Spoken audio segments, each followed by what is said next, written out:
Hey humans, it's Hannah. Welcome back to the second channel and your personal scary stories. This is the channel where I read the scary stories that you sent me for a video and I select them out of my email of hundreds of stories and I react to them in real time. If you'd like to send your own story, the directions for how to do that are always down below in the description. And I have no more intros. Let's get right into it. Okay, this first story is from Emmy. Hey Hannah, I have a possible paranormal but definitely scary story to share. If it does end up on YouTube, just refer to me as Emmy. To start, I'm not necessarily convinced my house is haunted. There's some weird experiences such as typical spooky sounds here and there, but my family is largely skeptics and can either find an explanation or push it off with a must have been the wind type explanation. However, we're all convinced there's something creepy in our attic that all of us have experienced that none of us can explain with full certainty, with one particular experience making me nearly piss my pants every time I have to walk in our hall closet. Some quick needed context. The best way to imagine my house is like a big rectangle with rooms branching off of it. On the far right end of the house is one entrance to the attic in our garage, while on the far left/other side of the house is the second entrance to the attic that's located in a hallway closet between the entrances, and in the middle of our house is the living room. Another very important note is that our attic has no stable floor and is impossible to walk in. It just has support beams that are pretty spread out. This detail will come in later. Okay, on with the actual story. I was home alone with my dog, Nugget. Adorable name for your dog. Sitting in my living room. It was pretty quiet and Nugget was sleeping beside me peacefully. Suddenly, Nugget perked up her ears and glanced towards the garage while giving a short and soft growl, the kind of growl a dog would give as a warning or to get me to alert as well. I didn't hear anything at first, so I tried to calm her down. She is just a little jumpy and will bark at practically thin air, so I tried to brush it off, but something in the house just didn't feel right. I started to hear what sounded like a faint shuffling around in the attic towards the garage. Nugget then started growling even harder and the hair on her back bristled up. This proceeded to freak me out even more because she now sounded like she was actually getting defensive and scared. She's a big, headstrong pit bull, so when she gets scared, you know there's something wrong. Even if she's jumpy, the only other time I've seen her act like this is when she thought an exterminator in the house was an intruder. That's really funny. Most pit bulls I've met have been the sweetest. Like, not that your pit bull's not sweet. I'm sure your pit bull's very sweet, but it's just so funny because like most pit bulls I've met, I feel like they're big scaredy cats. Like my dog Winnie, who's 12, 13 pounds, like she's actually ferocious when things happen. And if she sees a pit bull, she's like, just watch me kill that pit bull or Doberman or any like big muscular dog or whatever. And it's just so funny because I always think of pit bulls as like kind of looking scary, but again, if they are raised correctly by good owners, they are often big scaredy cats. Okay, out of completely nowhere, I hear thundering footsteps start running in the attic across the whole house towards the other entrance in the closet. Nugget proceeds to go absolutely crazy and barrels towards the closet door with hair raised and teeth bared. Right when the footsteps reach the closet, it stops and goes dead silent, other than Nugget, who is still barking and growling as if she's about to fight for her life. Okay, also, your pit bull is named Nugget. That's adorable. I was also picturing like a chihuahua. For a dog named Nugget. I am obsessed with that. I'm practically frozen in place and petrified in the living room, but managed to shakily take out my phone to call my mom, and I told her what was happening, and she said something along the lines of, "It's a raccoon," and hung up and got back to her work. We do live in an area with lots of wildlife and trees, so that could be a relatively valid possibility, but there's no possible way a raccoon could run so fast and with such force that it shook the walls and sounded like human footsteps. Also, going back to a very odd detail, the attic doesn't even have a floor.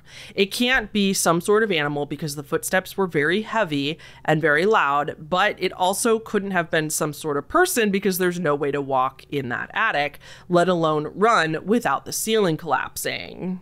It's been quite a long time since that happened, and no experience of that magnitude has happened either. However, all of my family talks about hearing what sounds like something being dropped on the floor of the attic or strange sounds. It's not as connected, but it's also interesting to note that my bedroom is right next to the hall closet with the attic entrance, and I often have lots of trouble sleeping due to paranoia and anxiety of something being in the house. I do suffer from anxiety disorder, so this could be irrational, but the closet does scare me a lot, and a lot of the strange sounds I hear are above the closet entrance or above my room. In summary, there may be some demon creature in my attic that scares my dogs and is into running. So, Mr. Demon, I please ask that you leave my house and go sign up for a 5K instead. P.S. We have locked inside the attic through the entrance. We couldn't go in, of course, but we could poke our head in. Nothing in there but lots of spiders and dust. Okay, that was going to be my last question is like, did anybody have workers or anybody in your family ever gone up there just to see that there's nothing there? Oh, I read that wrong too. It said I looked inside my attic, not I locked the attic entrance, but they have like poked their head up into the entrance and saw. Is that really an attic though? Isn't that kind of a crawl space or just like part of the house if it doesn't have a place to walk? And I'm not trying to like be nitpicky here on the way the house is, but I do think that's important to the story. That's really weird. Something is telling me, Emmy, that there has to be a logical explanation for this, but I don't know what it is. My skeptical, logical thought brain thinks like if it is a raccoon or the other possibility, like a squirrel or something, can get into places where you didn't know there were holes. Like at my parents' house, they've had squirrels get up into their roof and they had no idea that there was any way for them to get in there. There was like an unknown hole outside that they got in. And I know that you were saying that it's very heavy, that there's no way that it was an animal. But the only thing I'm kind of wondering is like, what if there were some weird acoustic thing about your house? Or what if the way the attic was set up, because there's no floor, it doesn't muffle any of the sound. So anything that is moving up there sounds really, really loud. You know what I mean? Or like it's almost, I don't want to say it's from somewhere else or like outside, because obviously it would sound very much like it was inside. But I do kind of wonder if something, the way the acoustics and the way the house is built, if it amplifies whatever's up there, and therefore it could be a raccoon or something like that that is making a lot of noise and pounding on the walls or something like that.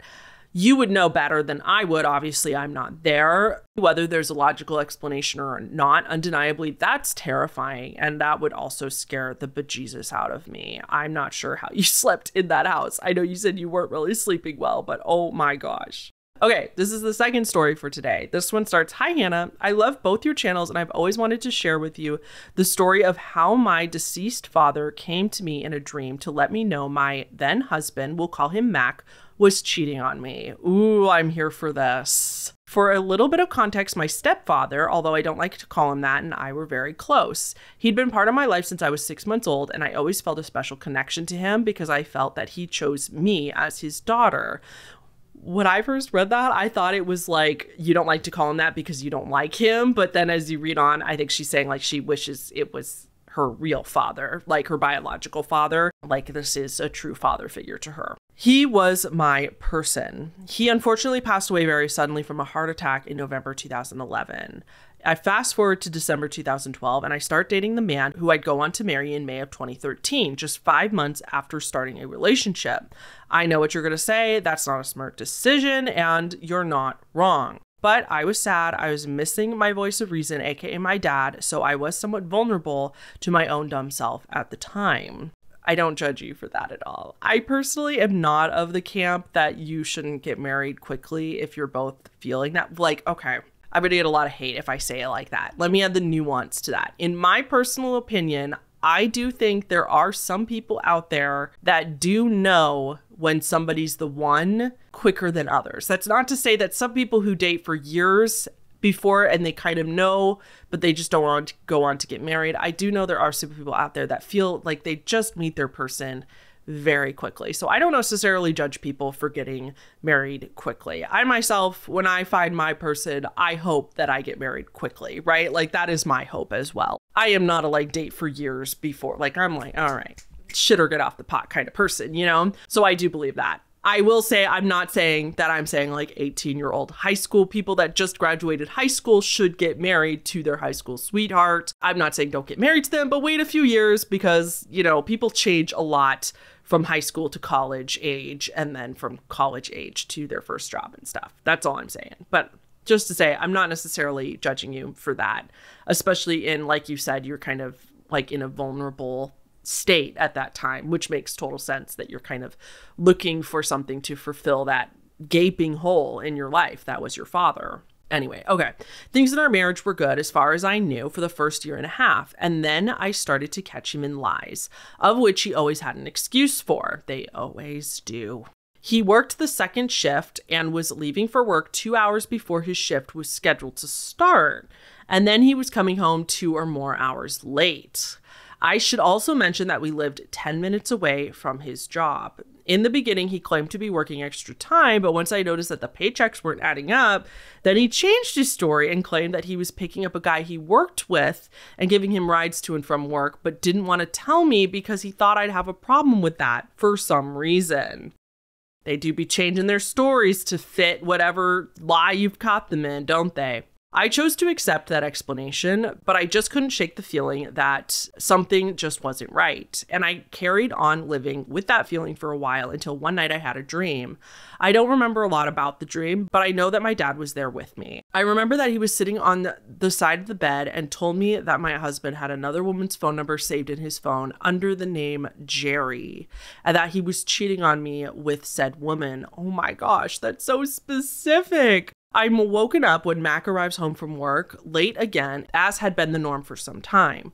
I didn't bring the dream up to Mac, and for a while I refused to check his phone because I believed that would mean I'm a crazy person. Just saying to myself, I feel the need to search my husband's phones because my deceased father told me in a dream that he was cheating on me. I mean, that sounds crazy, right? But eventually the crazy just took over one night when the opportunity to look through his phone presented itself. So I did, and sure enough, there was a contact named Jerry saved. I almost passed out because as far as I knew, he didn't know anyone named Jerry. So I took a few deep breaths and called the number.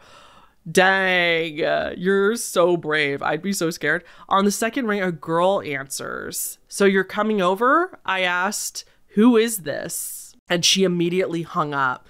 That was the beginning of the confrontation that eventually led to him admitting that he'd been cheating on me with the girl from work.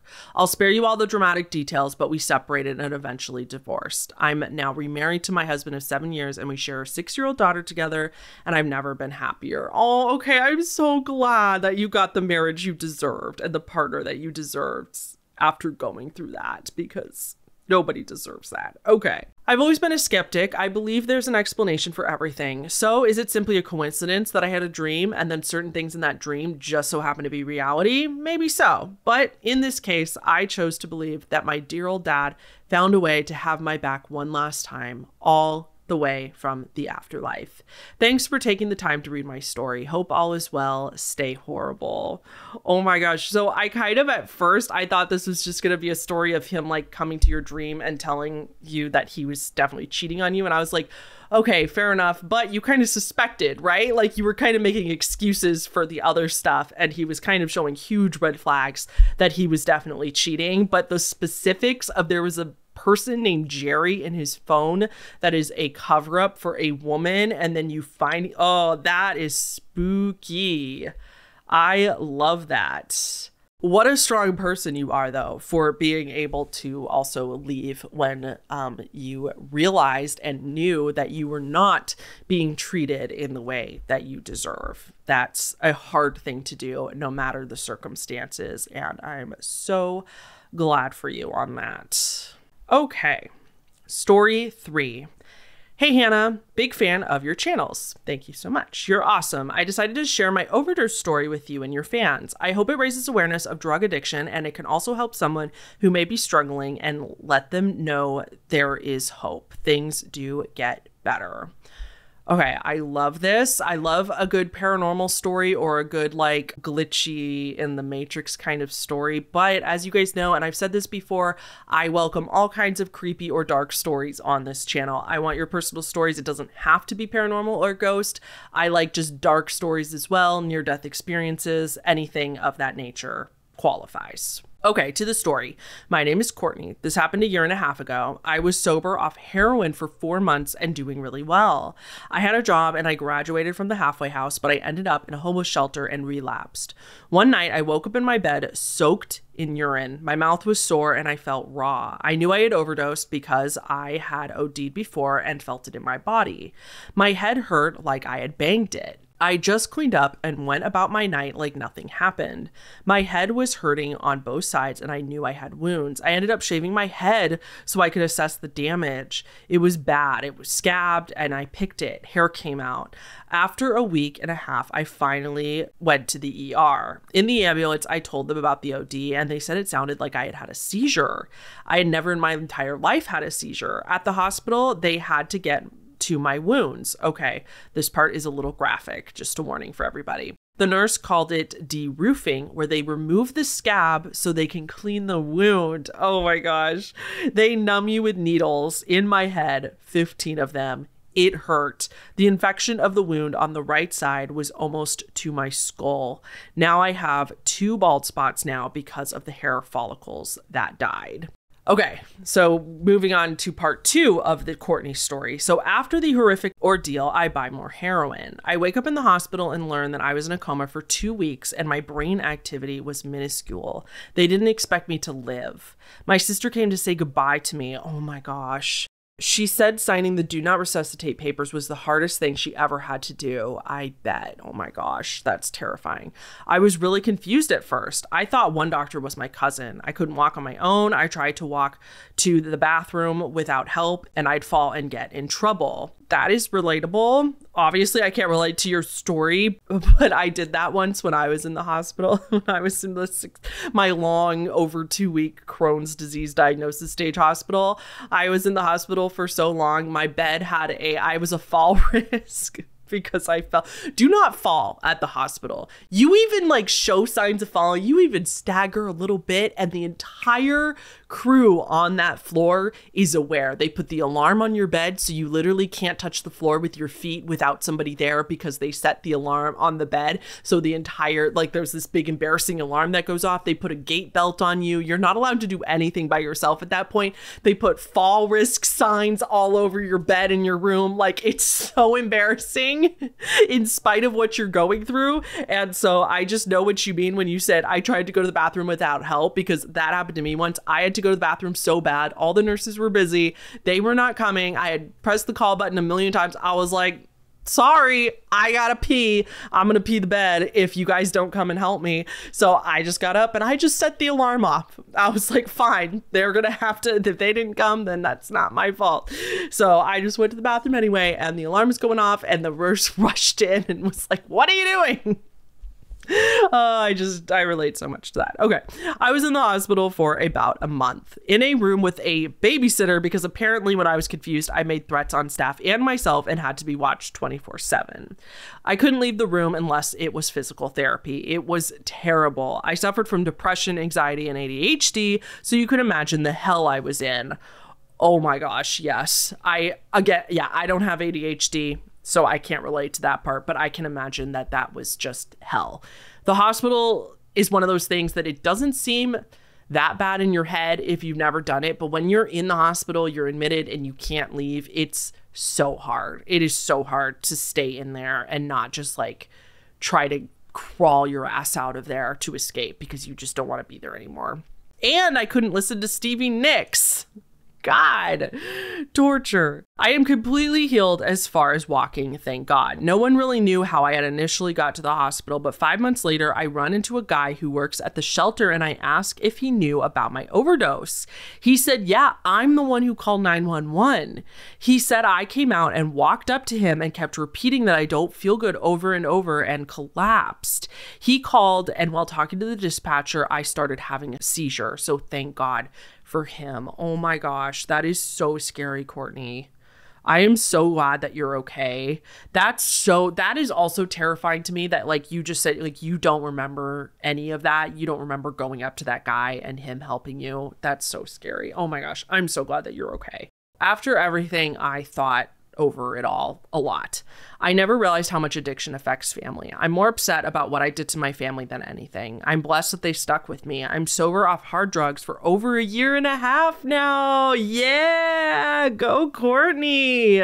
Before I said this, I have one quick thing I want to tell. My Grammy made me a baby blanket that I used to carry Blanky around and suck my thumb. I always had Blanky with me. After the overdose, I realized I didn't have Blanky. No one knows what happened. It sucks. I still suck my thumb though, lol. All right, I hope you read this and thank you for your time and being you. Love, Courtney. Courtney, that is a harrowing story. I'm so sorry for everything you went through. That sounds like hell on earth. That sounds like the scariest thing ever. I'm just so glad that you, over a year and a half sober, like that's amazing. That is just such an amazing feat. And I'm so proud of you for doing that. You did that. You did that all on your own. I mean, you had help, but still, you could have all the help in the world. And if the person doesn't do it and they don't do it themselves, put the work in, then it's not going to happen. And so, like, I think you should take full credit. You did that. Congratulations. I'm so happy. Good luck on your sobriety. And I'm so glad that you went to hell, but you definitely came back to us all.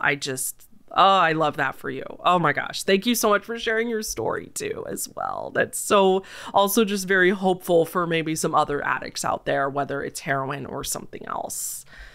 Man. Okay. Story 4 for today. Hi, Hannah. I stumbled across your channel today and I love the reader submitted stories. You could share my name if you decide to read this. In English, it's pronounced Nadia, even though it's spelled with a J. My pronouns are she, her. This happened before Christmas 2019 when I was 25, and it sticks with me to this day. My then boyfriend, now husband, and I decided to meet for dinner at a Christmas market here in Switzerland. He would pick up our dog from doggy daycare, and I would get there after work. Some things that are good to know. At that point, we had our dog for about a year. He's called Bean. He's a medium-sized dog, and before he came to Switzerland, he was a street dog in Italy. He was about 2.5 years old at the time, and he loved and still loves to get all the attention he can get. Also, Christmas markets are incredibly busy here, especially after work. People will meet there with friends to eat dinner and drink mulled wine. Mulled wine or mulled wine? Mulled? I don't know. Bean is a medium-sized dog. Okay, all these stories have such cute dog names. We had Nugget the pit bull, and now we have a medium-sized dog. I don't know what kind he is. I think there's a picture of this, but called Bean. Oh, you guys are so cute. Okay. When we got to this Christmas market, we realized that it was way too busy to walk through with a dog, so I sent my boyfriend off to get my favorite street food. I can't say that either. I waited at the edge of the market with Bean, but I'm going to look it up. Malawak.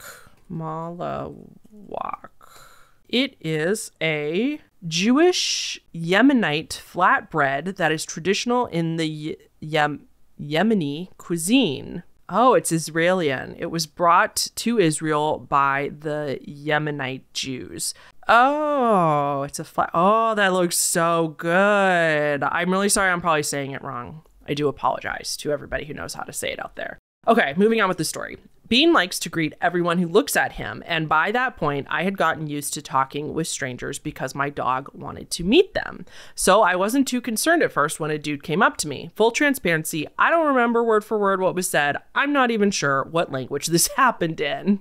I do remember that Bean happily greeted this guy, trying to stand up against him and licking his hands. The guy asked for his name and what breed he is, but all of a sudden he switched.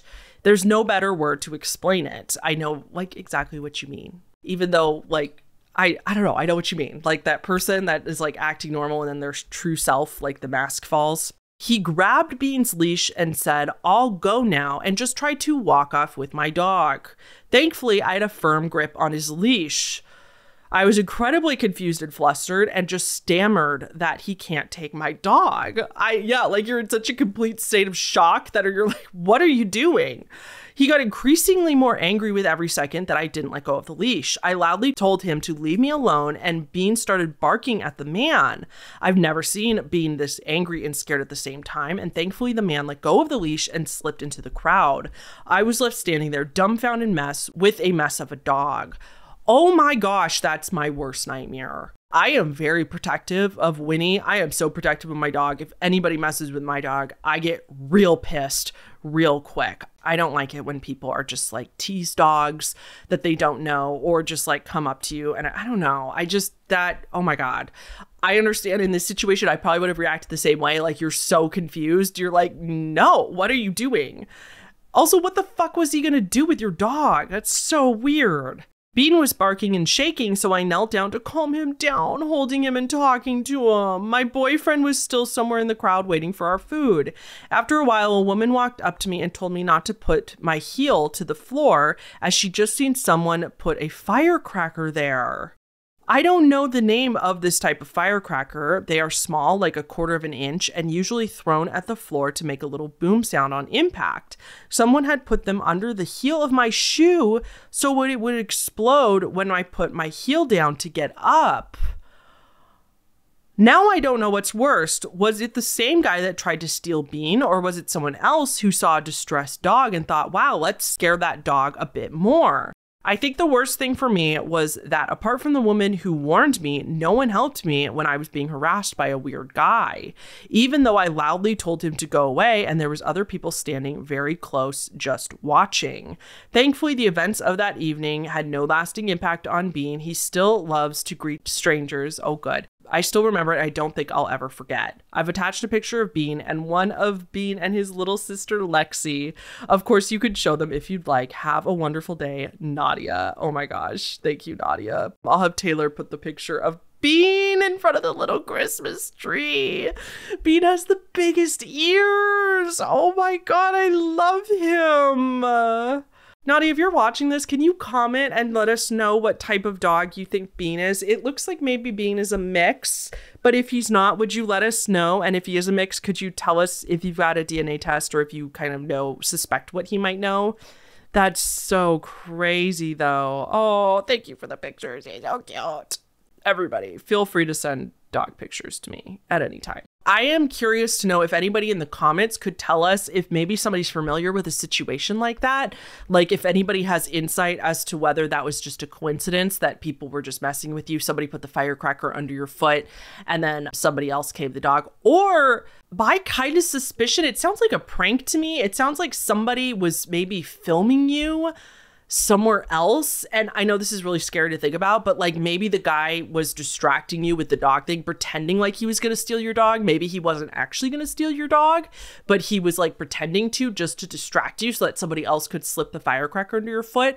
The thing is that I know that the firecracker, it's just like a little firework, right? Like it's not going to hurt you. Hopefully not seriously injure your leg or anything, but they were obviously doing it just to scare you and or scare your dog. So that's really weird. Or did somebody put the firecracker under there and this guy came up to you to try to take the dog so that the firecracker would scare and distract you so they could steal the dog? I don't know, but I would be really curious. This sounds like one of those things, you know how they say like it's a sex trafficking thing to leave a water bottle on somebody's car, like a paper clip or something on somebody's door handle of the car, and they do that so that somebody will stop and look around and then be distracted by whatever that is so they could get snatched. I know it's mostly an urban legend. Like I know that the vast majority of trafficking does not happen that way. Like you're not usually just snatched up. It's usually by somebody you know. Like I get that, but it sounds like kind of one of those weird like things that like watch out because somebody might put a firecracker under your foot. Oh yeah, so then my other thought too is that maybe they were trying to rob you. Maybe they saw a young woman sitting there with her dog and your boyfriend of course was off, and maybe they were just trying to rob you. So maybe they worked together to like put the firecracker under your shoe, and then the other guy is like trying to take your dog so that you were flustered and distracted and then they could pickpocket you. That's what I can think of for that. Either way, that's terrifying. For legal purposes, this is a joke, but I, like many of you, would go to jail protecting my dog happily. Just saying. Okay, let's move on to story 5. This is going to be our last story for today. So this one starts, "Hi Hannah, just want to say before I get into the story that I'm a huge fan of the channel and I love the scary story videos, so I thought I'd share the time that me and my best friend were drugged, kidnapped, and almost killed." Oh my gosh. Okay, I managed to pick a lot of real stories today, only a couple paranormal stories. These seem to be all real terrifying occurrences. So, wow. Trigger warnings for this story: car violence, drug addiction, and slight mention of SA. So back when I was around 13 or 14, a new girl came to school, and off the bat, everyone disliked her / didn't want to be her friend. I was pretty unpopular in middle school, so I took it upon myself to be best friends with this girl, and let me just say it became obvious why no one wanted to be her friend. She was very rude and entitled, and on top of that, she thought everybody wanted her and would flaunt her body to prove it, which I think was just to get the attention her mom wasn't giving her. We all know people, somebody like that in our lives, right? Like, that's what they say. There's a difference between confidence and then just being cocky and obnoxious. It's a very important difference. Anyway, she would do this thing where she would go on these friends apps for teens. These apps are breeding grounds for PDF files. And she would meet up with men from ages 17 to 35 and occasionally would make me go with her if she didn't feel safe with these people. Huh? She's like 13 or 14. You shouldn't feel safe with any of those men, anybody ever that you meet up on an app when you're that young. None of them should make you feel safe. What the hell? And then she dragged you into that dangerous situation?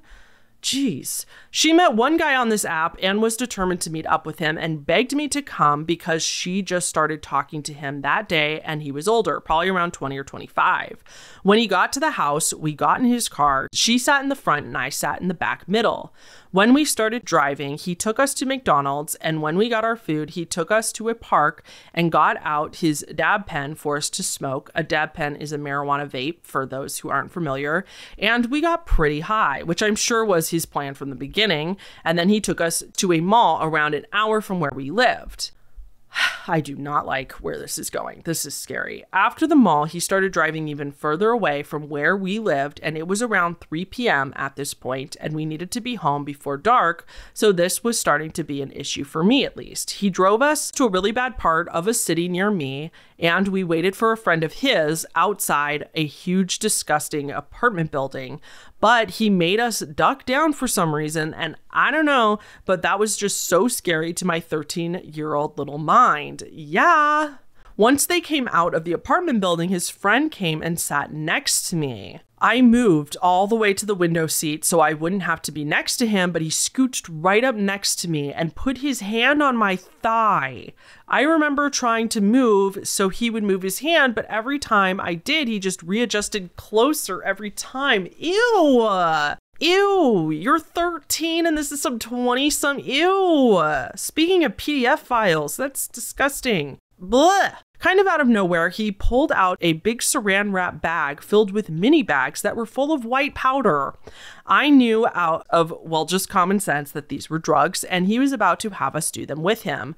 I tried saying I couldn't and that I had strict parents, but he just kept saying that it wasn't that serious and I'd be perfectly fine and I'd have a fun time. And then my friend added to it saying that she'd only do it if I did, so I felt like I had to. This is a terrible friend of yours. Those little white bags were filled with Molly. Well, at least it wasn't heroin. Not that that's much better, but at least it wasn't like something that he was going to shoot into or anything. If you guys, yeah, Molly is ecstasy, if you guys don't know. Fast forward a couple hours of driving around the city, and we had to drop off his friend back at the sketchy apartment building, and I thought this was when he was going to bring us home too, but I was very wrong. My friend had said something to him back in the mall that got him very upset, and I thought he shrugged it off by now, but he brought it back up and was driving faster and faster the angrier he got. He got off of the freeway and he started speeding up a huge mountain. I genuinely thought that we were going to go right off the trail and through the trees with the speed that he was going and how recklessly he was driving. He kept muttering that he knew these roads like the back of his hand, and so we don't gotta be so scared of him. Because we were obviously terrified at this point and we were silent. Somehow he made it to the top of the mountain and he pulled to the very edge of the cliff, and it felt like the tires would slip and give out if we made one wrong move. All I can remember in that moment was thinking about how gorgeous a view it was if I were to die right now. And I texted my parents that I loved them so, so much. Oh my God. Nobody should do this. Nobody should have to go through this at 13. That is so messed up. Okay.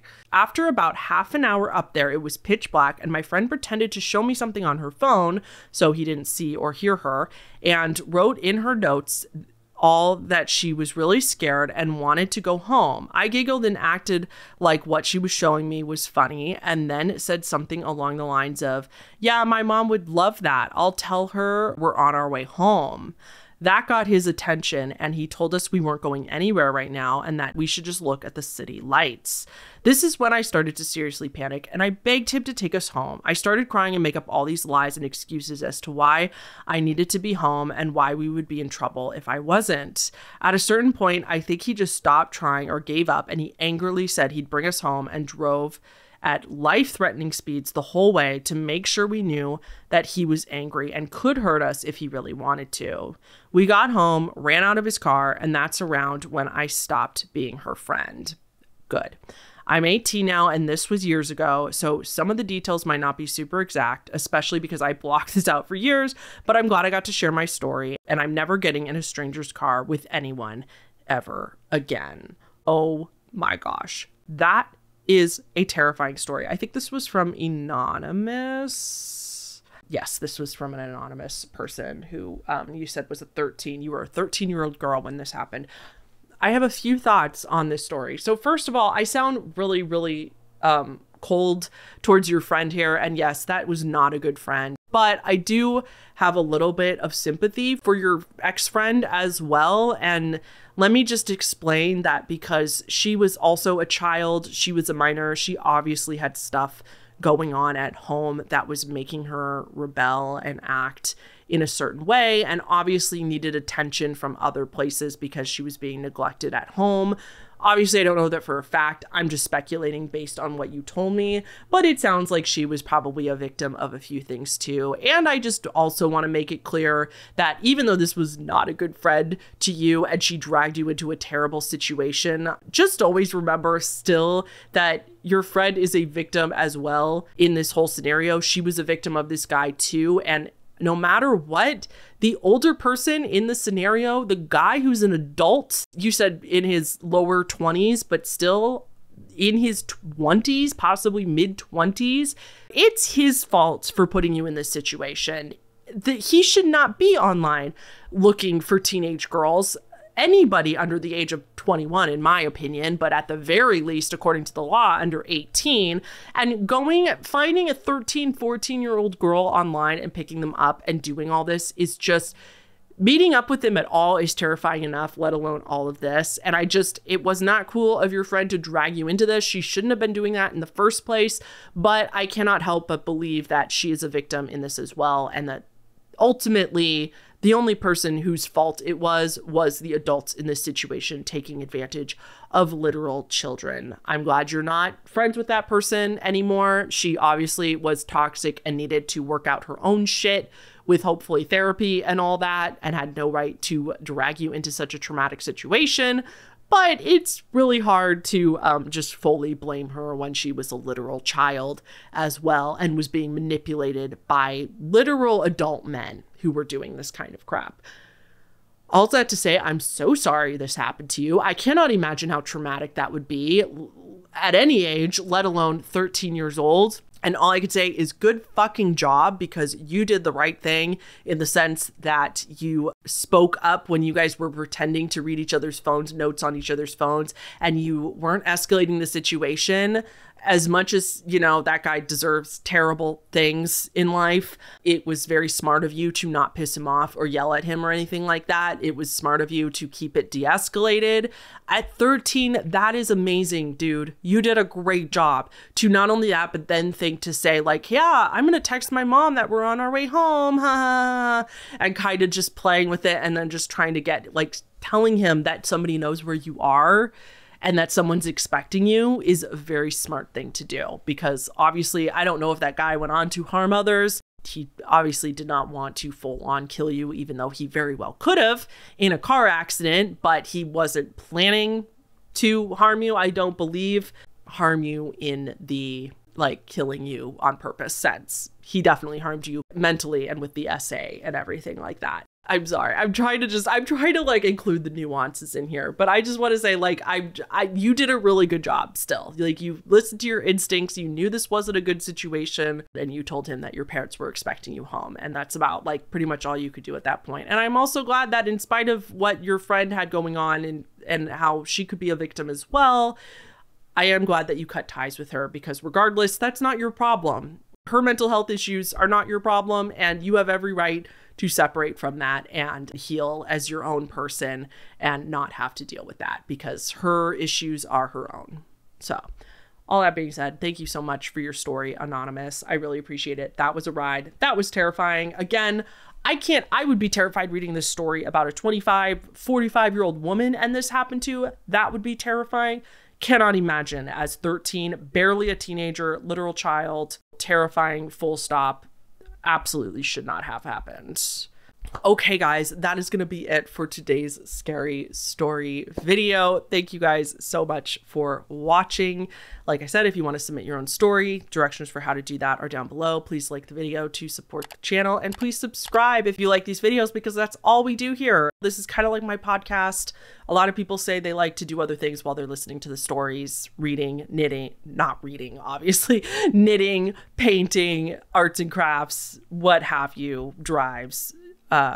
Just kidding. Don't watch YouTube while driving unless I am literally like a podcast and you have me blacked out and, you know what I mean? Like, don't just like listen to me like a podcast if you're driving. Do not. Okay. I'm digging myself a bigger hole. So I'm just going to go. You know what I mean? Don't be stupid. Okay. Thank you guys so much. I'm going to go. Okay. Bye.